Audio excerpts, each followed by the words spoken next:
আসসালামু আলাইকুম প্রিয় দর্শক মণ্ডলী, আমি এখন অবস্থান করেছি গ্রামের ভাষায় যাকে বলা হয় পাট অথবা কুষ্টা, যা আমরা সোনালী আঁশ নামে বেশি পরিচিত।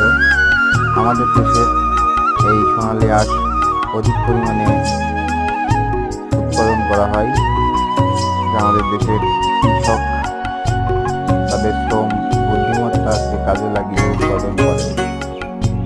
এবারে বৃষ্টি না হওয়ার কারণে কৃষক তার জমিতে পানির ঘাটতি মেটাতে খাচ্ছেন হিমশিম।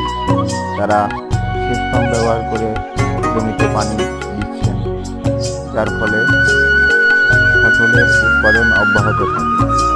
উৎপাদন খরচ বাড়ার সাথে সাথে কৃষকের একটি বাড়তি ভোগান্তির সৃষ্টি হয়েছে এই অতিমাত্রায় খরা পড়ার কারণে, যা অত্যন্ত ব্যয়বহুল। কৃষকের কাছে একটি